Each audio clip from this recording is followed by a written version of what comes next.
আপনি কি জানেন মধ্যপ্রাচ্যের আকাশ আর সমুদ্র এখন এক নতুন ঝড়ের গর্জন শোনা যাচ্ছে? যে অঞ্চলে বছরের পর বছর ধরে কেবল আমেরিকান দাপট চলত, সেখানে ইরান এক বিশাল সামরিক মহড়া দিয়ে পুরো বিশ্বকে স্তম্ভিত করে দিচ্ছে।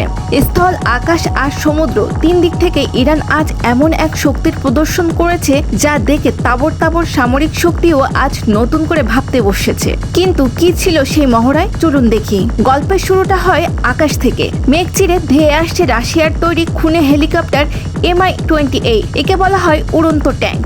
ঘন্টায় 300 কিলোমিটার বেগে ছুটে চলা এই দানবগুলো আকাশ থেকে মাটিতে একযোগে মৃত্যু ঘটাতে সক্ষম। এর সাথে যোগ দিয়েছে বিশালাকার কার্গো হেলিকপ্টার CH-47। ভাবলে অবাক হবেন, একটি হেলিকপ্টার 13 টন ওজন নিয়ে অনায়াসে পাহাড়ি এলাকা বা দুর্গম মরুভূমি, ট্যাঙ্ক এবং সৈন্য পৌঁছে দিতে পারে। কিন্তু আসল চমক ছিল নীল সমুদ্রের নিচে। হেলিকপ্টার থেকে বিশেষ কিছু অস্ত্র সাগরে ফেলা হলো। এগুলো সাধারণ কোনো অস্ত্র নয়, একে বলা হয় সোনার প্রযুক্তি।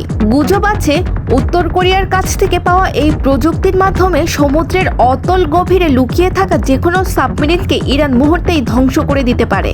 সমুদ্রের বুকে যেন মৌচাকের মতো ছড়িয়ে পড়েছে শত শত স্পিডবোট। আকারে ছোট হলেও এগুলো একটি মরণঘাতী ক্ষেপণাস্ত্র বহন করেছে। ঘন্টায় 180 কিলোমিটার বেগে ছুটে চলা এই বোটগুলো যে কোনো বিশালাকার যুদ্ধজাহাজকে চারিদিক থেকে ঘিরে ফেলে কয়েক মিনিটে ধ্বংস করে দিতে ওস্তাদ। আর তাদের পাহারায় রয়েছে ইরানের নিজস্ব প্রযুক্তিতে তৈরি আধুনিক ফ্রিগেট ও ডেস্ট্রয়ার।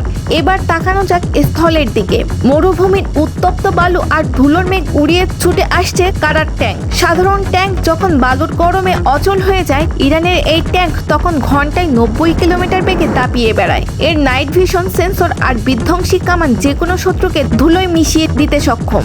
হঠাৎ করেই শব্দের দেওয়াল ভেঙে আকাশে গর্জে উঠল Su-57 আর MiG-29। রাশিয়ার এই অত্যাধুনিক পঞ্চম প্রজন্মের যুদ্ধবিমানগুলো প্রতি ঘন্টায় 2200 কিলোমিটারের বেশি বেগে উঠতে পারে।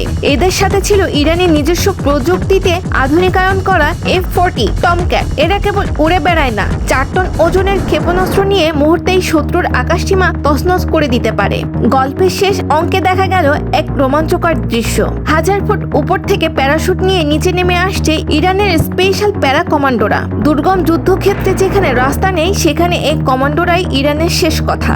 ইরানের এই শক্তি প্রদর্শন কেবল একটি মহড়া নয়, বরং পুরো বিশ্বের কাছে এটি পরিষ্কার বার্তা। ইরান এখন আর শুধু রক্ষণাত্মক নয়, বরং আকাশ, মাটি আর সমুদ্রে তারা এখন যে কোনো চ্যালেঞ্জ মোকাবেলায় পুরোপুরি প্রস্তুত। এই রোমাঞ্চকর তথ্যগুলো আপনার বন্ধুদের জানাতে ভিডিওটি এখনই শেয়ার করুন।